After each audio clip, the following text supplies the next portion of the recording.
Hello, hello, hello. Welcome to another Hell or Highwind Final Fantasy podcast. This is Fletcher Moose, and I am here today with KNite90. Hey everybody. How you doing, K-Knight? I'm doing great. It's been a busy day, but I'm glad to be here now. For those of you who don't know K-Knight, I don't know how that's possible if you're a part of my community, but he's been like my very best friend for a very long time. So I'm really excited to be here, hanging out, talking with him today. Well, first of all, go ahead and introduce yourself. Yeah, so my name is KNite. Fletcher and I have known each other since kindergarten. And I stream on twitch.tv, and I do all kinds of games. Variety streamer, you could say. I've been doing it for over 5 years. It's crazy to think about. Yeah, just very chill content. But, I mean, obviously, Final Fantasy's been huge in my life. I mean, I'm wearing my Final Fantasy shirt right now. I had to rep it today since Hell yeah. I was on here with Fletcher. K-Knight, this past couple months, you have started your Final Fantasy XIV journey. And that kind of puts you in a very unique perspective to give some fresh feedback. I guess going into this conversation, I want to give the warning that if you have not played through basically base A Realm Reborn and up to what Leviathan is what we just finished. Yeah. Spoiler warnings up until that. I don't think we're going to get too deep into story stuff as much as just talking about just the general experience of the game. But just in case we go there, I want everyone to be warned that there are spoiler warnings up until that point, plus probably a little bit of Hildebrand. I imagine we'll probably talk a little bit about Hildebrand. No, certainly, yeah. So the kind of what I want to get at and the core I want to talk about here is Final Fantasy XIV is more and more coming up in conversation. People are calling it like one of the better FFs. Like if not, some people would go as far to say as it's like it's kind of carrying the franchise right now. And part of me sort of falls into that camp of feeling like it is. And as it sort of takes this helm of being like essential part of the Final Fantasy canon, I do feel like it also kind of has a responsibility to figure out a way to appeal to like the core Final Fantasy fan base, who is now sort of feeling like, hey, like if this MMO is like a must play Final Fantasy, I don't want to miss out on this. Like, I feel like I want to be able to experience this the same way that everybody else is. So the question that leaves is this a welcoming game for a classic FF crowd? Does this game appeal to people like you and me who have been playing Final Fantasy since we were 9 years old? Yeah. But maybe aren't really MMO players so much? Yeah. I mean, you just said a whole lot there, and like, yeah, okay. Let's back up a little bit. Okay, so I've never played an MMO before, and like, generally they just didn't interest me. But you're right. Like, the last Final Fantasy mainline game was 7 years ago. It was released 7 years ago. And I mean, sure that you could argue they supported it with a few DLCs extending maybe a year, maybe two. So let's say it's been 5 years since we've had a main Final Fantasy game. So 14 does present this interesting way to fill those gaps where it's this continual game. You can continue to play it, like at some point, even with like 15, you can play it, but at some point you're just going to do all of the content. It's over. That's pretty much, I don't want to say impossible, but it's pretty close to impossible with like an MMO like 14. So I definitely see the appeal. But again, like I avoided it for a long time, and I don't think I really ever would have jumped in until you were like, this game is great, like we have to play it. And then like and then we were like, we're gonna stream it because you got back into streaming, which is great. And then like, all right, let's do it, because there's just a lot about MMOs in general that don't super appeal to me. Yeah. And I kind of had the same thing. Like we both kind of fucked around in RuneScape a little bit back in the day, but Right. like never played it seriously. Yeah. And we played it maybe for a couple weeks. I think you played it longer than I did. I played it a little bit longer than you did, but yeah, not much longer. I probably played it for a couple months. You played it for a couple weeks. Yeah. And but that's really my only experience with MMOs. I played this like Disney like Mickey Toontown game for like a couple weeks too that I think technically was an MMO, but I never played WoW, never played like EverQuest or freaking what's the Elder Scrolls Online or any of the other big ones. 14 kind of drew me in as being Final Fantasy. As being like, Final Fantasy. Right? Right. Yeah. And then but like even then, like when it came out, everybody was like, this game is garbage. So it was like, well, if it's terrible and it's a type of game that I'm not interested in anyways, like, well, what's the point? And what's funny is I don't remember really until after, gosh, it was kind of in the era of like post 7 remake.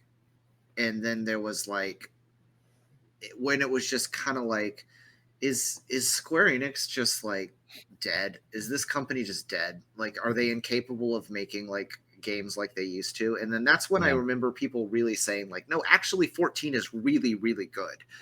Like, and that's kind of when I started to feel like, okay, maybe I do need to go check this game out, because we had friends also who had been playing 14 for years and spoke highly of it.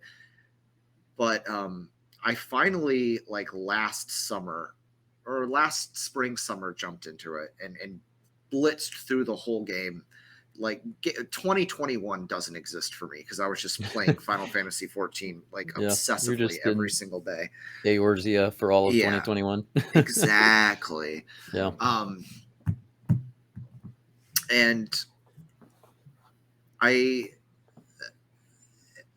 I wonder though, because I played this game almost entirely solo, and you're having a very different experience of it than me because you're playing with people. Yeah. How is that? How is that, by the way? Like, what is that a feeling of? All right, I'm gonna throw my hot takes down. Yeah. So I'm just gonna be honest with you. I did not like it through ARR. Like, the only thing that got me through it was just playing it with you and Jorgs and now Bolty and then Roses and I mean everybody who's playing it now. Like, I guarantee you, if I was playing it by myself, I would have given up. Like, I would not have gotten through ARR. That's fair. But I think like, that's completely valid, and that's kind of why I wanted to have this conversation, is because like, what about ARR specifically did you find super alienating? I don't know about alienating. There was alienating, but like not appealing. There was just. I mean, nothing I liked about it.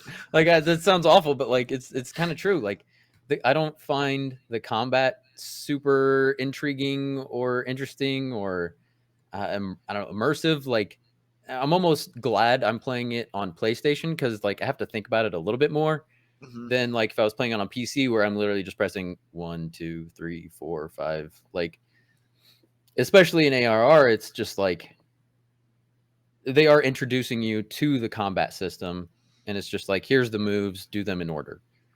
And very slowly too. Like, they give you one move. Right. It's ARR. It's like you get one attack at a time. Yeah. And it's just like, so like at first they give you like maybe 2 or 3 attacks, and you're just cycling through those 2 or 3 attacks. Yeah. And there's not a whole lot of strategy to the dungeons, and like it's too simple for someone who's used to, you know, Final Fantasy being these strategy based games, you know, with ATB and even like 10 being straight up turn based. Like, there are value to those that I really like. You know, there's aspects to those that I really like, and they're just for me. There wasn't that with ARR, but I and really again, like you got me through it because you were like, it gets better, I promise. It gets better, I promise. It gets better, I promise. And I'm like, all right, we'll get there eventually. And like now that we are through ARR, you are right. It is immediately getting better. Okay, so you would say that where we are right now in the post ARR patches, not even to Heaven's Word yet, but we're like through ARR and in the patches, you're already feeling like the story in the game is getting better. I do so far, yes. Again, like we're only like maybe a couple hours in, but the Hildebrand stuff has been really fun. Like sorry, like the writing, like the writing has gotten much more fun with Hildebrand. Yes. You know, because it's not like super heavy, and it's not like, I don't know, the main story. It's obviously it's a side quest, so like it's literally just, we're like, you can tell they're like, we need to make this game more fun, so we're gonna do Hildebrand. And here's what I will say about Hildebrand, because I like that you zoned in on the writing for Hildebrand. I do think the writing for Hildebrand is better, but in a way that's like goofy. Like, yeah, it has been super serious up until this point, and very, kind of like not very self-aware. Like through ARR, like there are little moments where the game can tell it's like it's making fun of the fact that it's wasting your time, and it kind of like. And it's definitely more towards the end of ARR. More towards the end of ARR, when you're starting to really just like get tired of it. They're at least like being like, haha, yeah, we know this sucks. Yeah. Like, and but Hildebrand marks this point where all of a sudden it feels like the writing, like not just the writing, but like the cinematography, and then the way the characters are emoting, and like the way everything is happening, like just the cinematic quality of the game just seems to be taking this huge leap forward with the Hildebrand stuff. And what I will say is, what Hildebrand is doing with comedy, the game is going to do dramatically moving forward. Like it is going to take that level of like immersion and like engagement and like fun character and like likable characters, and even take the characters you already know and like add layers to them that make you like them more. Yeah. Well, I mean, I can even tell that like with the Leviathan stuff we just did. Like Merlewib is like already far more interesting than she was in base ARR. Or even Thancred is getting way cooler. Right. Yeah. And what's the new girl that was just the ninja looking girl? Yugiri, like she's already really interesting, and like she was just introduced, and I'm like, she looks cool, and like she's interesting. She's got this cool backstory, and you're gonna like her a lot. Yeah, like, and more voice acting I think helps too. I don't want to like give that all the credit, because part of the reason it was fun doing ARR was because we were doing all the voice acting, which is really fun. I think it's really fun. You know, it's fun coming up with different voices and whatnot. But in terms of like not going too heavy into the story though, because everybody knows that like the story is a little weak in ARR. Like even the biggest fans of FF14 will tell you kind of have to endure the first like 60 hours of the game. Yeah. Like, and but what I'm more interested in is talking to you as somebody who you are, I would consider like an OG FF fan. Like you've played through the whole, golden age of Final Fantasy. Like we were, kids in the 90s playing all these games together, and I've pretty much grown up with the series. Yeah. Should I just like let everybody know what I've played? Yeah. Go ahead. And I started with 8 on the PlayStation 1. That was like the first game I ever got when my parents bought me a PlayStation for Christmas. Like that was the first game I ever got, like I requested to buy. and they got it for me for my birthday, and then like, so I have played everything since 8 except for 11 and then 14, and but we're doing that now. I had played quite a bit of 4, but I never finished it. And quite a bit of 6, but I never finished it. And then you I've obviously played 7. played 7. Yeah, I went back and I think after 8, I went directly to 7. So I've played that several times. So what was your question? Well, I kind of want to move a little bit away from story, because I don't like. I don't think there's much ground to tread on story that we can that hasn't already been sort of talked to death.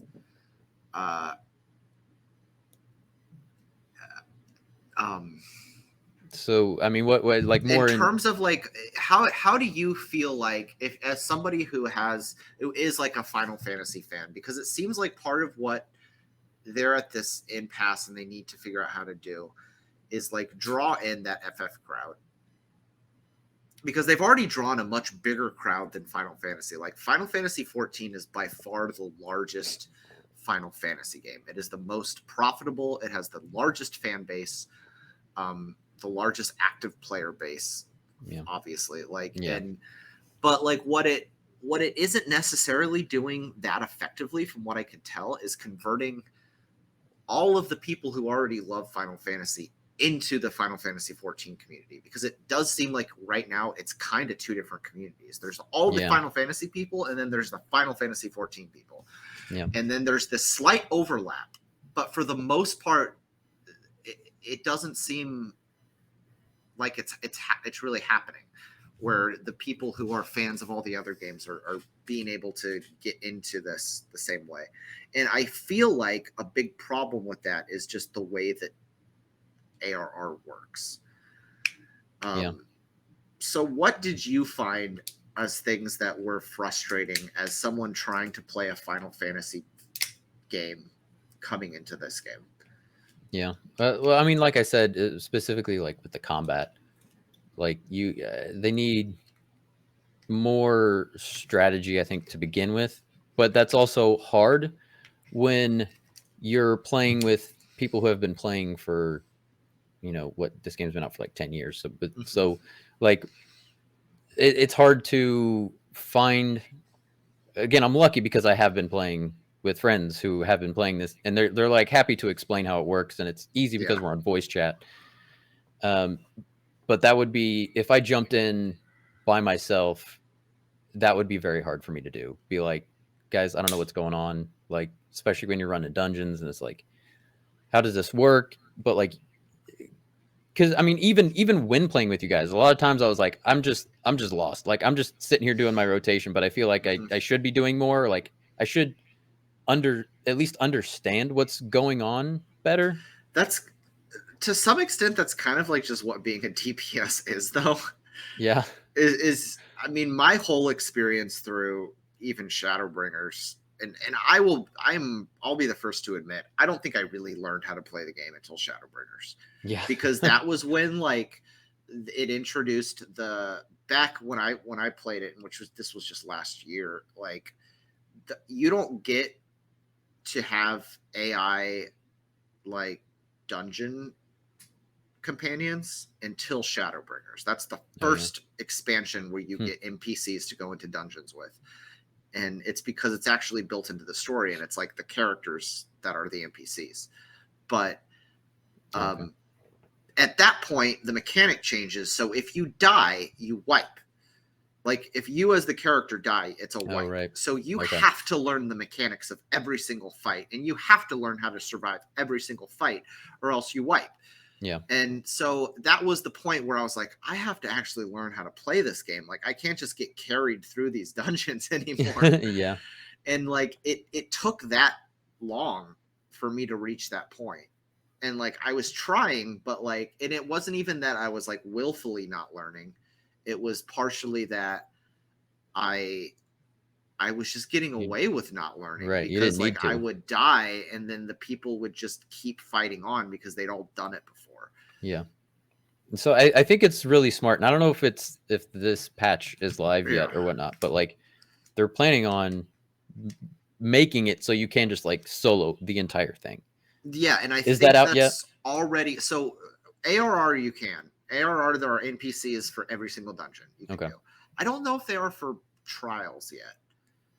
Okay. But and But then I think the next expansion, the next patch is going to do that through Heaven's Ward too. Okay. And then I don't know about Stormblood. Okay. Stormblood you might still have to solo. Okay. But I as of still now. think that's the way to get Final Fantasy fans Yeah, into it. I agree. You know, because I am especially like with an MMO, there's so much to learn.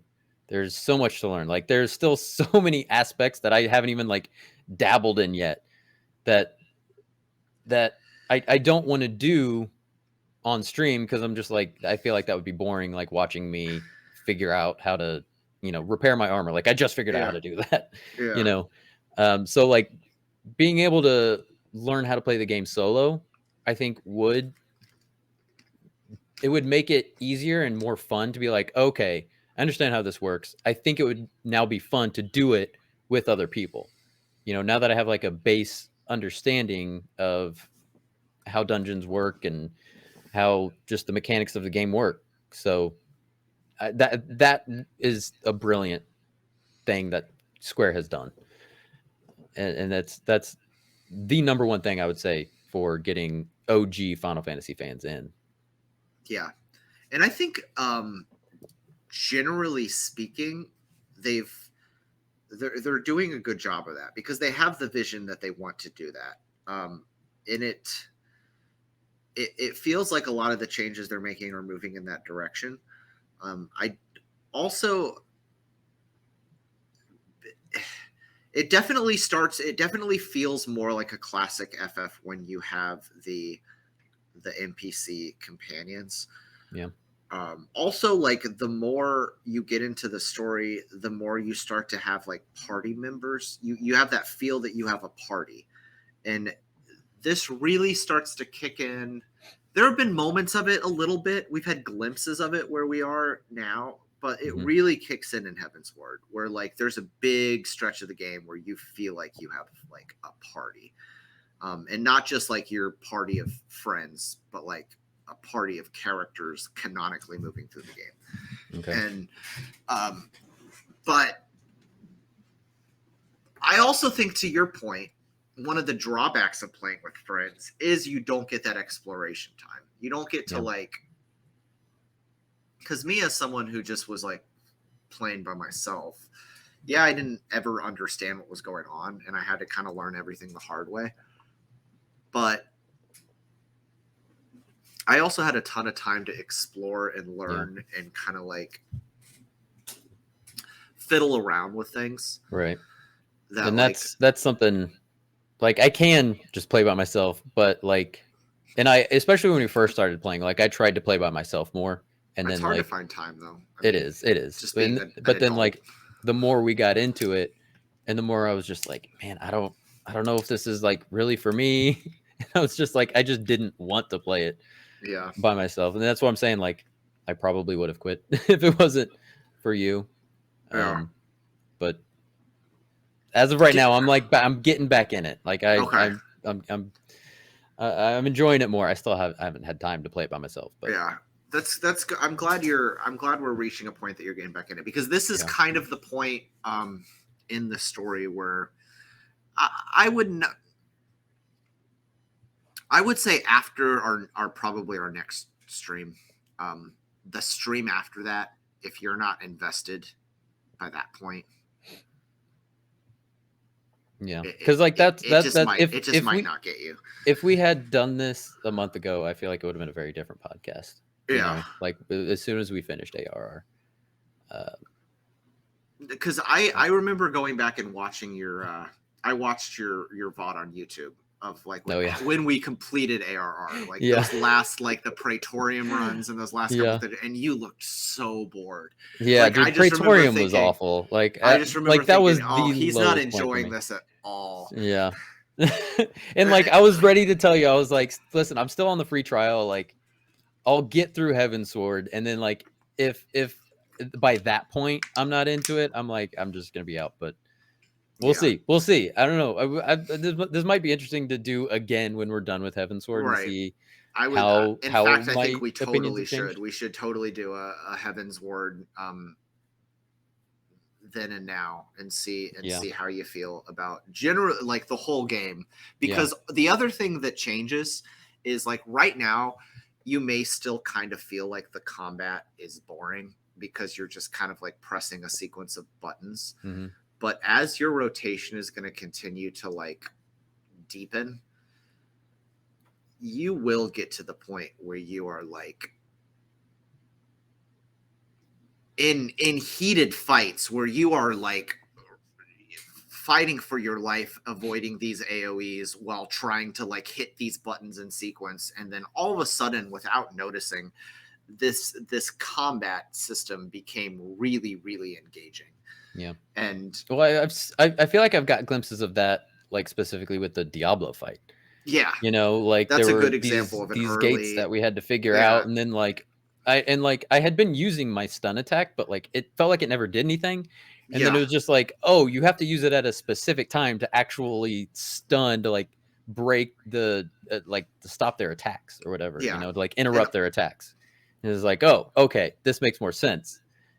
And on specific attacks and on like it, and you have to know when is the time to use that, when is the time not to, when like and that was the thing. That's a fun thing about the Diablo fight is like as tanking that fight, like learning how to sort of control the enemy from a tank position has been fun for me. Yeah. And that is kind of more the shape of things to come. I think Diablo is one of the harder battles. Yeah. In the whole game, just because I find the door mechanic to be really confusing. Yeah. But there are some crazy ones like in the future, and they just get more complex, and it's just piling things on top of each other that you need to be remember what this does, and your brain will just start to remember that this pattern on the floor means this. Yeah. And it will just hit you with one after another and something that like concerns me yeah is I feel like 4 party members is good. Mm-hmm. Like the few we've done that are like 8-man runs, like the Gilgamesh and then the King Moogle. Moogle yeah. Moogle Mog, King Moogle McMoogle, the most Moogleness. Yeah. His high Moogle. Like it was just chaos. Bastard. And it was like it almost felt like there was less strategy with more people. But like especially again, maybe it is just like a DPS thing. I'm sure if you're like a healer, it's a very different experience. But there's so much like just particle effects going on and just like explosions, and so you can turn maybe I should off, just do that, and we'll look into doing that because I need to do that too. Yeah. It's like it looks pretty, but yeah, it's distracting, and sometimes I can't even see the enemy. I'm like, am I in the right position right now? Like, yeah. KJ is hater. All right. And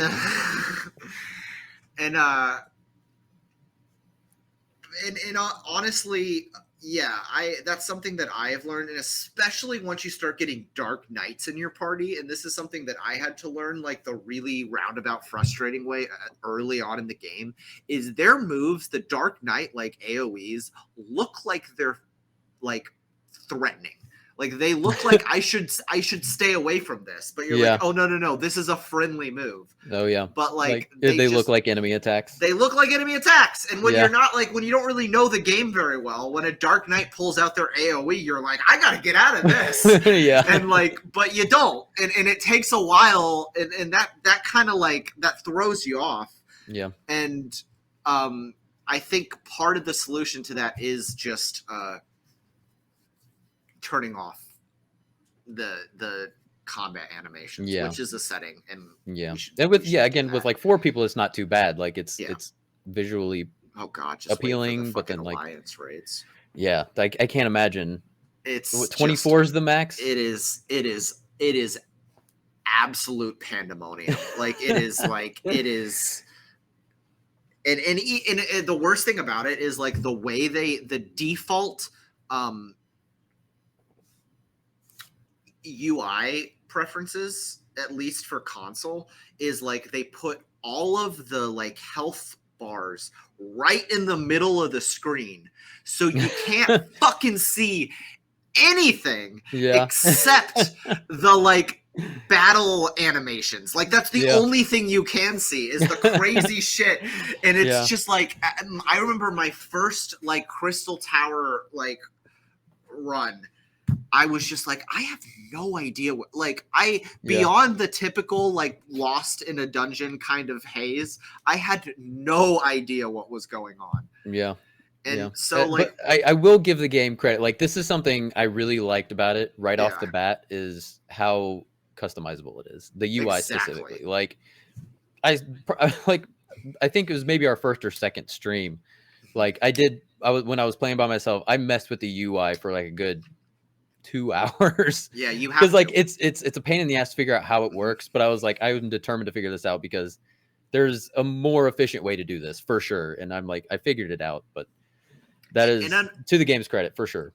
And unfortunately, to the game's credit, yes, it's very customizable. They give you can pretty much tailor it to exactly how you want to play. Mm-hmm. Less to the game's credit, the defaults are just bad. Right. Yeah, like, I completely agree. I moved just everything like, on my screen. Why would anyone come into this and think, oh yeah, this is the way I want to play this game? Like, the first thing you pretty much have to do is fix the default UI. True. That's true. And then other things like targeting. I will not excuse targeting in this game. That took me a long time to. It's just not good. I'm still not very good at it, but like, yeah, it's not super intuitive.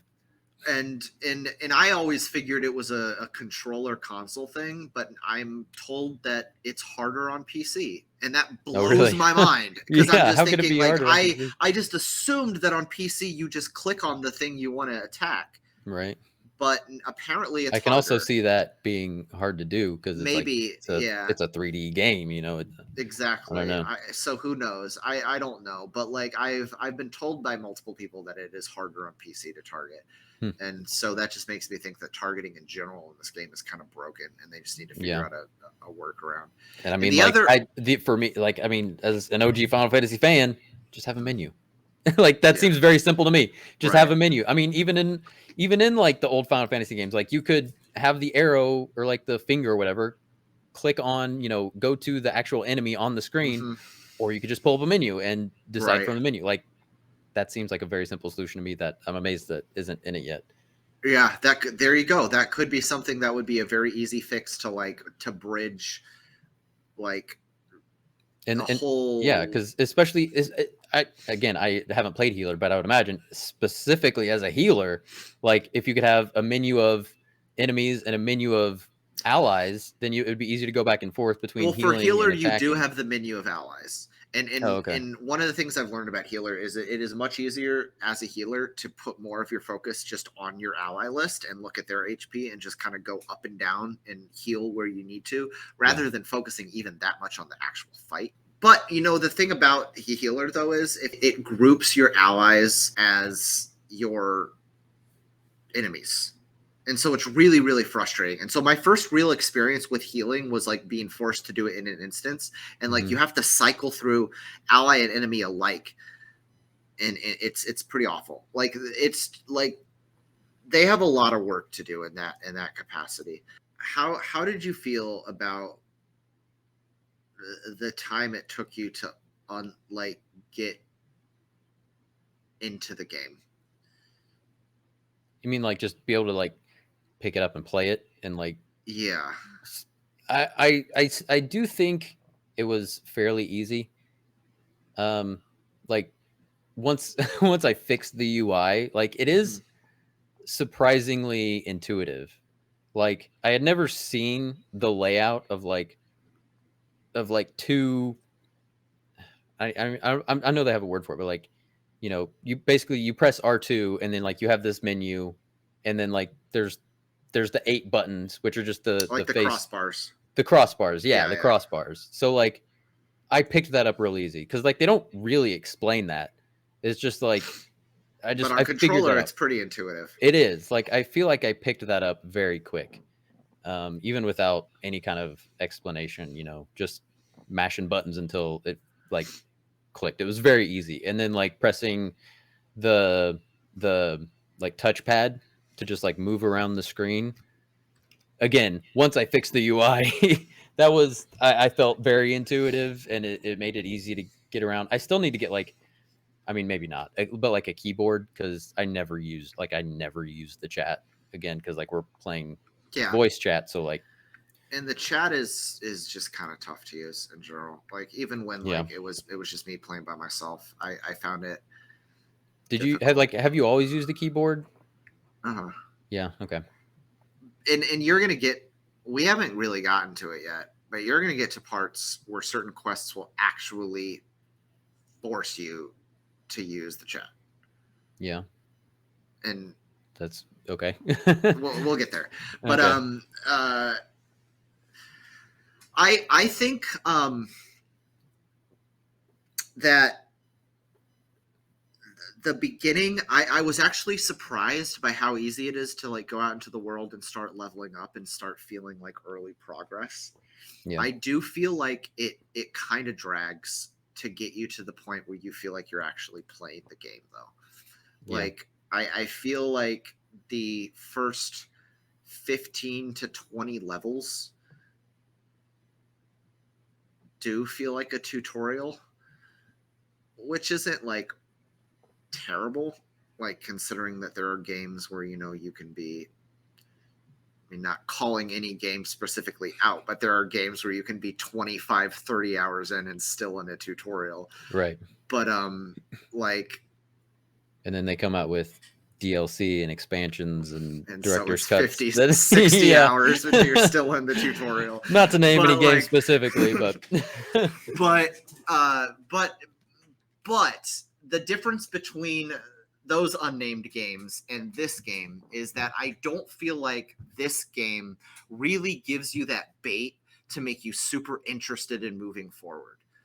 that's true. I do Yeah. think that I think other games that kind of are stringing you along and you're just like, I'm sucked into the plot here. I want to know what happens next. I'm enjoying this, even though I'm a little bit bored by the slow way in which I'm being taught to play this game. Yeah. I do think that like Final Fantasy XIV really suffers from not having a much earlier hook. That's true. That's very true. I would totally agree with that. Like, Like I'm trying to think. I did like, from what I remember, like the class quests. So I started out as a lancer into a dragoon, and like I felt like those quests were interesting enough to like make me They're want to more keep engaging doing them. than MSQ for sure. Right. But it wasn't enough to be like, oh, I really want to keep playing this Yeah. because I'm super hooked and I want to see where this goes. It was just like the instructor, like student dynamic was kind of Yeah. interesting. And I like there's feel this sort of like enemy who's like, I don't know, teaching you a different way, mhm. but that was interesting, but yeah, not super hooky. Speaking only to my own experience here, I started as an archer and I did hunts and I did job quests and I leveled my character up to like level 35 and then was like, oh shit, I'm still at like level 10 in the MSQ. Yeah.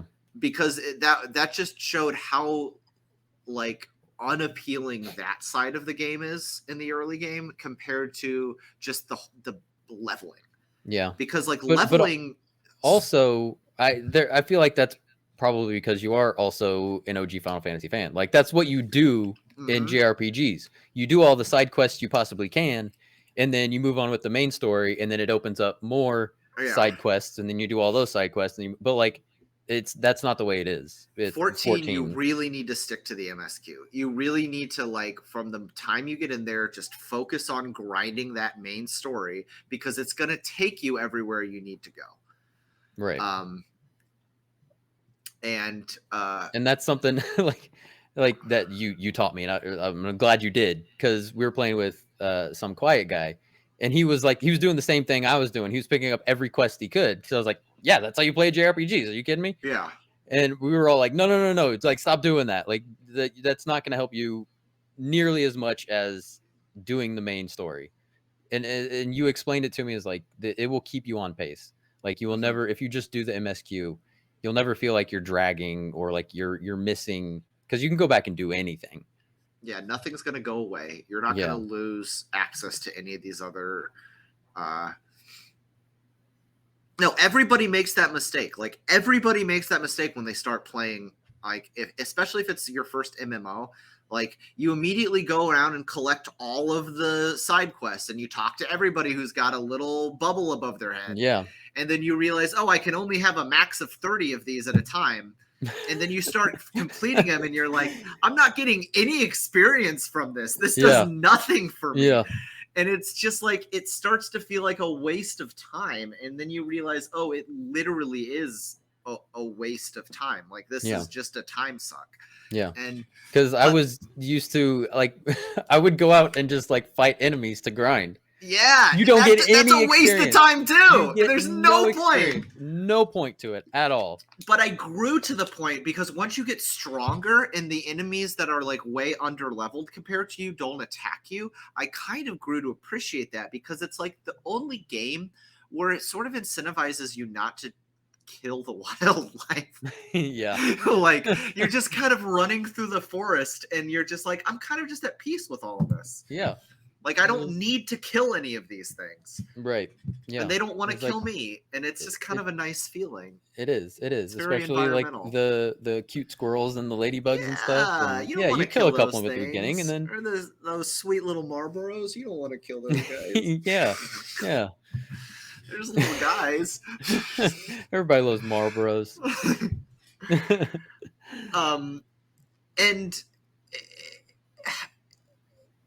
And it is like, it becomes kind of a point of pride and a point of accomplishment when you can ride through a dangerous area and not be attacked, and you kind of conquer the land. And as the story progresses and it become like, we've already scratched the surface of where the story is actually going, where with one of the last scenes we've seen, where like Ishtola calls out Merlwyb, and she's just kind of like, okay, but like, yes, we call these people beastmen, and we talk about the beast tribes and how they're so savage and they're summoning their gods, but like they're summoning their gods because we're oppressing them. Yeah. As I was watching that, there was like 10 other things going on, and I was like distracted, but I was like, this is really interesting. Like, this is good stuff. I almost want to go back and just like watch my vlog of that scene again, because I could tell that this internal conflict that was arising was like very interesting. And I almost want to make like a comparison to like The Wire. Going into The Wire, you're expecting, oh, these are the bad guys, these are the good guys, the and cops then like and the criminals, and right, then we slowly start to deconstruct that dichotomy, right, and you see all sides of it, and people are start to be like, hey, maybe this isn't right. And so and what happens in that scene is that's kind of like the game finally giving you this wink. It's like, yeah, we get it. We get there's like an inherently problematic narrative going on, that we're just going around like killing all the indigenous gods. And we're calling ourselves heroes, but there's something just kind of ick about it. It's things like that like kind of play back into the whole idea that maybe we don't have to kill every single thing that we cross paths with. And like, as the story goes on, you feel like it has a little bit more of a like a stronger narrative than the just simple go out, kill monsters, defeat enemies. Which is an evolution from not just other MMOs, but even older Final Fantasies that kind of don't handle that quite as well. It's almost like like Undertale, you know? Hmm. Like that's kind of the whole idea of that game. And I don't want to spoil it, but like Yeah. that's maybe we're the baddies. you Yeah. know, Maybe we're the baddies. Yeah, maybe exactly. It's the we're the meme. ones Yeah. running out in the wild, and these beasts are just defending themselves because we're in their territory. You know, Exactly. Like exactly. And exactly. and and that's cool. Like I like that. And I think 14 handles that well. Um but ARR doesn't Yeah, necessarily. And I don't necessarily know if it was because ARR was deliberately saying, okay, we have to start from this place of ignorance to make like the maybe. growth matter, or if they just like actually as writers kind of grew and recognized like this story doesn't need to be this simple. Like if we really want to make this better, we can Yeah, provide depth. and that's one of the one of the arguments that I know a lot of Final Fantasy 14 fans make. Like, listen, ARR was just trying to make this game not awful anymore Right. because it was a mess before. Apparently, I never played it before, but that's general consensus. Yeah. Final Fantasy 14 sucked when it came out, and they had to fix it. And ARR was them doing that. And Mm-hmm. like, you need to have that context, I think, but also maybe it could have been better. Well, I think with what resources they had and how much time they had to do it and like what they needed to provide, it wasn't terrible. Like they presented a playable game that was previously unplayable from what I understand. I mean, I know a lot of people played 1.0, but Yeah, not a lot of I have not heard a lot of good things about it. right. And um but now they have this opportunity with every single patch to go back and smooth and over all the way back to ARR. And I think the cool thing is they're doing that. They are doing Like that, yeah. they're not just like And when like when we bring out. I'm even sorry. even between like when you first played it and now, which in relative terms isn't that It's a long, different game. you keep saying, "Oh, this was different Yeah, from when I started." So yeah. it's good that they're going back and fixing all of this stuff. I Like they're an Endwalker and they're fixing a Realm Reborn. Like I just think that is so cool. Like that game developers are that invested in the like holistic like product and the whole experience. And I and with it being an MMO and and with the insane resurgence that happened year or two ago, whatever it was, mhm, like not every game gets that opportunity. So mhm. they, through forces not necessarily within their purview, not, they didn't like it wasn't because of them necessarily that they had this huge surge of players, but because they did have all these new players, they had the resources to fix it, but also they had the wherewithal to be like, oh, we have these new players. This is where they're starting. This is where they're getting in. This is what we need to improve the most. So let's do that. Yeah, I and I think they've done a pretty good job, all things considered, of prioritizing the things that needed to be fixed the most, and they're kind of working their way to the smaller things. I do believe that somewhere on their priority list, and it could be way far down because this is a massive undertaking, but I do believe they probably intend to voice act more of these cutscenes. Oh yeah, you think? um i i i i, I Because like have even this even with feeling even with the patches, there's a lot more voice acting, there is a lot more voice and acting in the patches. And a lot of the scenes, like especially now that we're getting to the voice acting scenes, you can kind of tell where they could easily, I don't know, like they just like voice acted scenes just have a feel to them because they're more cinematographed cinematic. cinematic. Thank you. They're more cinematic, and I could totally see them going back and doing that for sure.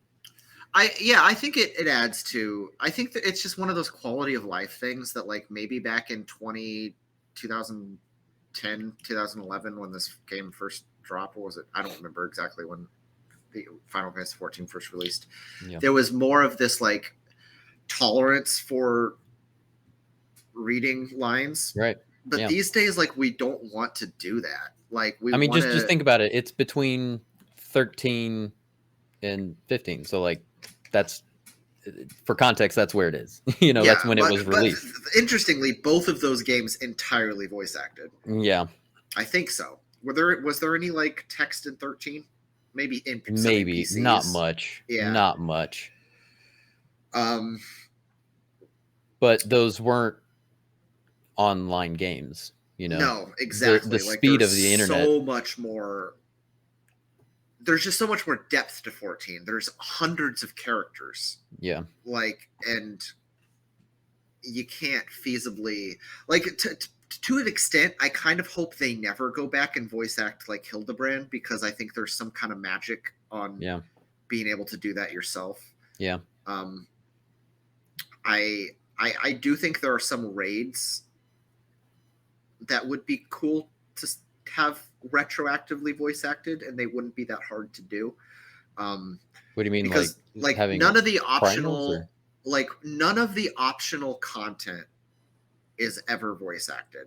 So like if you ever do like a side like raid, be it like Coils of Bahamut or like Alexander and Heaven's Word, like it's always text. Okay. Because they never voice act the optional stuff. It's only MSQ. Okay. But some of that stuff would be really great to have voice acted. And it might be somewhere on the horizon. It might not be. I mean, it's not the most important thing, but I do think it would help. I think it would help with immersion, especially early on, but I think even more early on. And this would require almost an entire overhaul of the plot. But I do think they need to seed a hook into the story a little sooner, because I'm just trying to think of like when, if I'm being really honest, it's Hildebrand, which is post the entire game. Yeah. But maybe I started to think, ooh, there's a little spice here at the point where they like raid the Waking Sands and they kill the little plant thing, the sylph. Yeah. That's the first moment. Yeah. Where there was some degree of edge in the story. Yeah. But even then, I remember watching that and thinking like, this is just kind of goofy. Like this is supposed to be serious, but when she kicks the sylph into the wall, it's kind of funny. Like it shouldn't be, but it you're totally not supposed to laugh at it, but and there's no way we're the only ones who think that. Like everybody does. Everybody I've ever seen play through that just cracks up at that scene, because it's visually funny, and they don't do a very good job of like establishing emotional like connection to these characters so that you feel the right emotions when they're being like hurt. Right. And some people like these characters. I think, I don't know. There have been Philia fans. I mean, there's not one of them. There's gonna be fans of any character. I mean, you know, these games are huge. Like there's gonna be somebody out there who likes every single character. Yeah. You know. I like most of the characters. I really do. But most of the reason for that is I like them within the context of like knowing where they're going and like their development and future expansions. And like, even like I know main characters who have been in the game, like Alfie's sister. Mm-hmm. Like you see her like once, and then she just fucks off. It's just like, why is she even in this? But I know you only. She's my favorite character. Yeah, right. Like I'm like, but right now, like she's I have not gonna. She's not gonna be back for a while. Yeah, but like it's just like, why is she even here right now? Like you don't see her ever again. There's no relevance to her. Yeah. But, and I will say this, when you get to the point that these things pay off, you will be thankful that they were so patient in those payoffs. Because like you will feel like it was worth all the time that I went through this story before I got to the point that this character like hit. Okay. That's how I feel, at least. And because I think sometimes stories will try to bombard you with all the good stuff right at the beginning, and then by the time you're getting to like the end, it's all kind of become boring because like it's done, it's played out all of its tricks in the first act. And I think one of the things that makes Final Fantasy IX in particular one of the best in the series is slight vague spoilers for Final Fantasy IX for anyone who hasn't played, but you don't really get the main character's story until the end of disc 3. And when it hits you like a ton of bricks. And like compare that to like, as much as I love it, like Final Fantasy VII, by the end of disc 3, you almost feel like the story is kind of losing steam because like everything, all of the character development is front loaded in that game. But also, each expansion is as long as a full game. Yes. Like a full each Final expansion is a full Final Fantasy game. Right. Yeah, because I think I checked, like as soon as we finished ARR, like it was like 64 hours, I think it was. Which is longer than almost like, I mean, any that's standalone Final Fantasy game. And that's only really like half of ARR. Because we still have the patches, which are... We'll check the time again when we finish the patches. Right.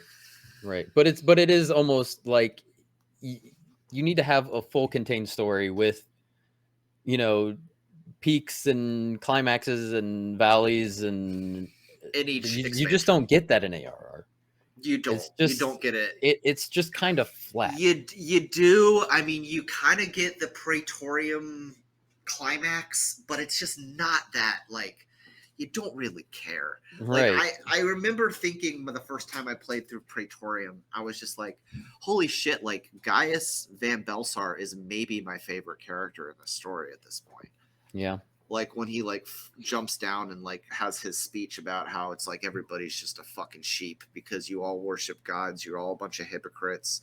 Like your gods are the same as their gods, but you kill their gods and say yours are important. He's like, I'm here to kill all the gods. Yeah. And I was just like, this guy's actually kind of based. Like, he's right. Like, if you're going to kill some gods, you should probably just kill them all. Yeah. But I didn't give a shit about him until he busted out Ultima Weapon. And that's like super deep into it. And I'm just like you mean if you had asked me 30 hours into the game who the main villain of ARR is, I'd be like, I don't know. I don't know who we're supposed to be fighting right now. Yeah, you're right. I just would have assumed it's a classic JRPG, and we're at the end we're just gonna fight God, like because that's right now we're fighting all the primals who are the demigods or whatever. Yeah. Like,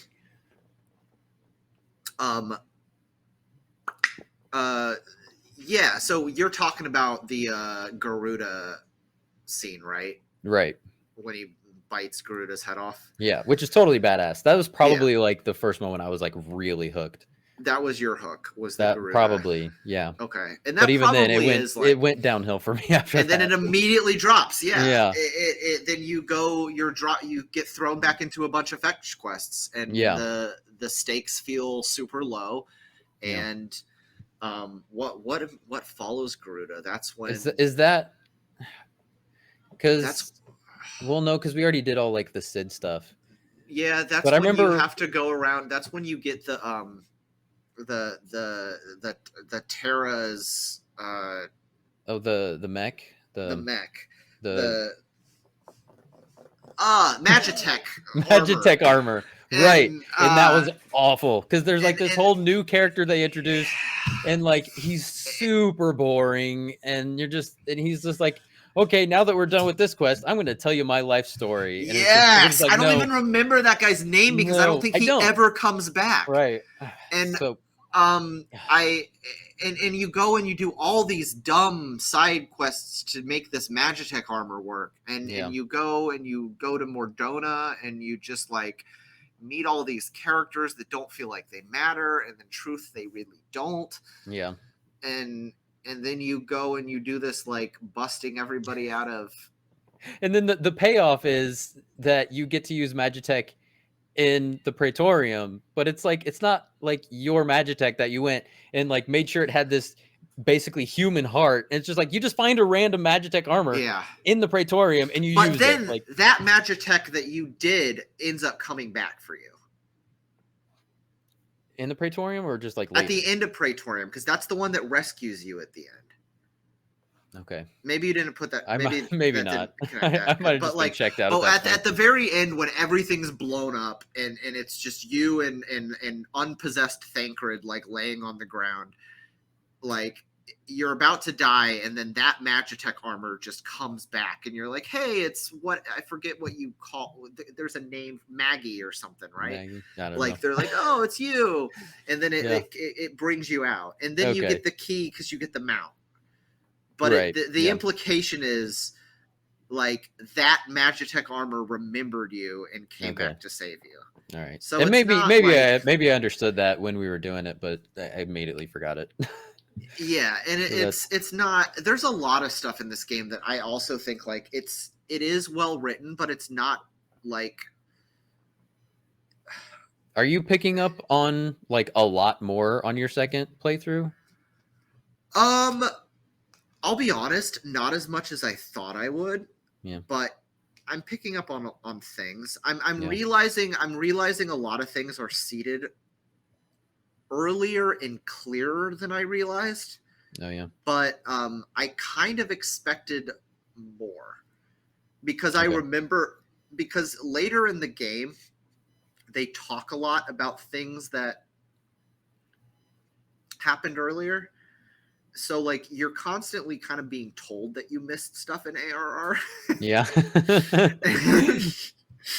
and going back, yes, I catch those things, but I was also trying to keep an eye out for other things, and there's just not as much as I thought. Okay. I have noticed a few things, and I hate to even admit this, but specifically with Yugiri. Oh yeah. I'm noticing some like plot holes. Oh, like really? where it actually doesn't seem like they really had this character planned out completely. Oh, because like there were some implications and some lines in like the last time we played that I was like, wait, this doesn't really fit with what I know about her from like future expansions. So we'll talk about that when it can be less spoilery. Right. And and I mean you say that there's a lot of stuff that they seeded. Do you think that was purposeful, or were they like while they were writing, Shadowbringers, they were like, oh, we can use this seed that we sort of accidentally planted? Exactly. So there's a couple of things. Ishikawa, who is the main writer of Shadowbringers, she's like the lead writer for Shadowbringers in Heaven, Endwalker.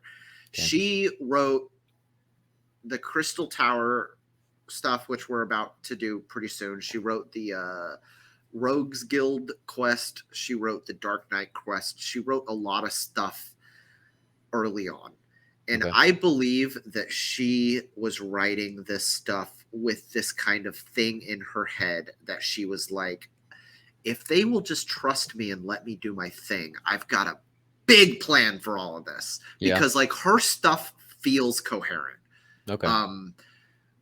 Other than that, I think that Yoshi P has a really, really, really intelligent storytelling approach where he goes back, or someone in his writer team. I don't know if it's all him, but it feels like kind of his style to be like, we need to elaborate and we need to develop something rather than just completely retconning everything we made in the last game, which is what Nomura and Nojima love to fucking do. Let's blatantly they don't give a fuck. You can't pay them to write with continuity. And Yoshi P seems to have this philosophy of like, let's find an underdeveloped character from before and let's see if we can like build a story around them. Let's see if we can like look into where we've like left an open end here. And let's say, hey, this is our key into this entire side of this lore and this entire realm of world building. And because they've hinted at all the different parts of the world, like for example, like we've talked a lot about, like we've hinted at Doma from Yugiri, we've hinted at like Alamigo, like we've hinted at like these are all future places that are going to be really important. Yeah. But they're just way in the future. Okay. And so when we get there, we have these seeds that they kind of double back on and develop from there. Okay. And for the most part, with the exception of these little things I've noticed with Yugiri, which I might be misinterpreting and I might be wrong, they do a really good job. Like they don't retcon much at all, and for a massive game, that's really impressive, I think. And coming from like, go ahead, sorry. No, I feel like we're kind of getting just beyond my knowledge, so like we are. I don't know. We are. So maybe this might be a good place to wrap it. Unless you have some conclusive thoughts. If anything, if you could say one thing based on this conversation that you think could help make this game more appealing to the standard classic Final Fantasy audience, what change would you make to just a hook? Like I'm not like a very good at like story writing or anything, but yeah, just I don't know, just something, some central thing. I don't know, because even like I said, what I found most interesting when I first played were my class quests.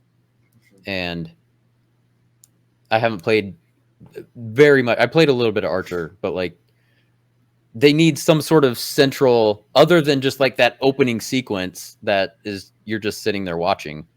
They need something. And maybe now that they have a much bigger story, they could bring something from that. Just be like, hey, this is sort of where we're headed. Stick around like through ARR, because it kind of seems general consensus like you got to get through ARR. Yeah. So if they could somehow get to Heaven's Ward, and it's the reason they make Through Heaven's Ward free. It's because they know if they just made ARR free, they would probably not retain. Yeah, is that a new thing? Like Heaven's Ward also free? It's been around for at least 2 years. Oh, okay, all right, yeah, no, because that's super smart. Because like I said, my thing was like, I'll at least give you Through Heaven's Sword, but again, immediately after base ARR, I'm like, okay, I'm starting to get more into it already. So just something to really hook you earlier. In my opinion, the really, really, really defining hook in this entire game is the end of ARR patches. Okay. And then Heaven's Ward, in my personal opinion, is phenomenal. It's my favorite expansion, even taking into account Shadowbringers and Walker, but that's just me. And I am confident that by the end of the Heaven's Ward patches, which you also get for free. Oh yeah. Okay. It is going to be really hard for people to be like, okay, I'm done here. Yeah. I don't need to know what happens next. Okay. But so I hope that's your experience. I think we're getting there. I definitely see you having a lot more fun with it, playing the Hildebrand stuff and getting a little bit more into the story with the patch stuff. So that's been the fun. Dungeons are getting more interesting. Dungeons get more creative, and the fights get more cinematic too. Yeah.